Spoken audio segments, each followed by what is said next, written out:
Weekend for our country. We captured a man that should have been caught a long time ago.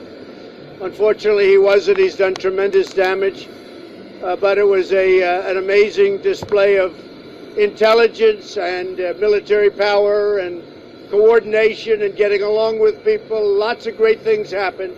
So that was a big, big day and a big weekend, and we're very happy about it. The economy is doing phenomenally well. We have, looks like another good day will be taking place today in the stock market. Good numbers are happening all the time. We have good numbers happening all the time. Very soon, I guess we're in record territory for stock. That's great for 401ks. That's great for everything. It's great for jobs. So things are going good. Do you have any questions? We're thinking about it. We may. The question was, am I considering releasing video footage of the raid? And we may take certain parts of it and release it, yes. No, I think Rudy Giuliani is a great crime fighter. He was the greatest mayor in New York City history, but he's been a great crime fighter. He's always looking for corruption, which is what more people should be doing. He's a good man.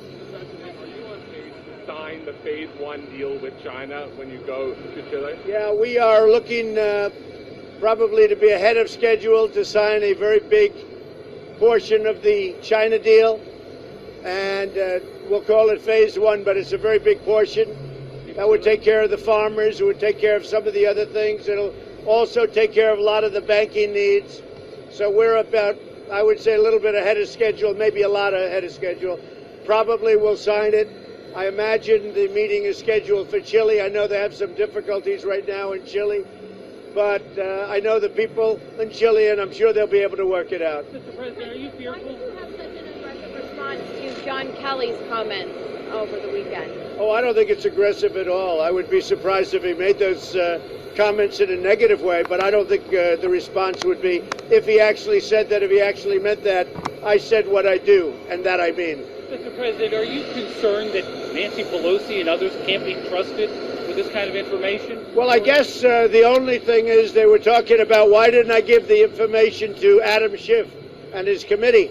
And the answer is because I think Adam Schiff is the biggest leaker in Washington. You know that. I know that. We all know that. I've watched Adam Schiff leak. He's a corrupt politician. He's a leaker like nobody's ever seen before. We had a very good conversation with the Ukrainian president.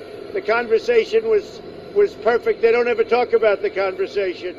It started with a whistleblower. Now they don't want the whistleblower. Then they had a second whistleblower. Now they don't want the second whistleblower. The reason is that when they saw what the whistleblower wrote, and then when I released the conversation, which bore no relationship to what the whistleblower saw, they said their case was out the window. And I think it's a disgrace. And frankly, I told Republicans who are really being taken advantage of, they're really being maligned, and I think it's a horrible thing. They're really looking to hurt the Republican Party, and it's turning out to be just the opposite.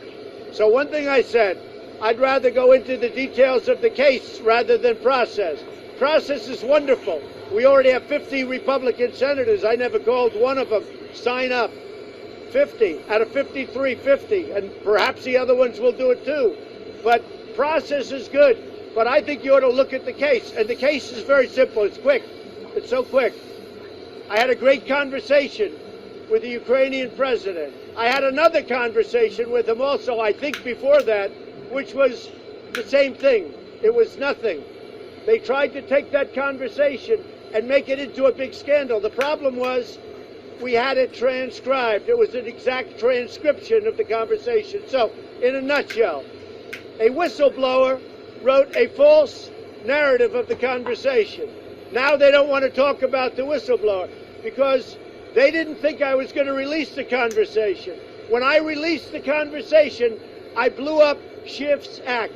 And just to put topping on it, the Russian, as you know, the new Russian president, a good man, made a statement. There was no anything. There was no pressure put on him, no anything. The foreign minister of Ukraine made a statement. There was absolutely no pressure put on. They didn't even know what we were talking about. And just to finish it off, Adam Schiff went up before Congress, and he made up my words. He didn't copy what I said. He didn't know him probably at the time. Nobody thought I was going to release the conversation. I got the approval from Ukraine. Once I released the conversation, this thing all died. And that's what they should be looking. And Adam Schiff went before Congress. And Adam Schiff, what he did, will never be forgotten.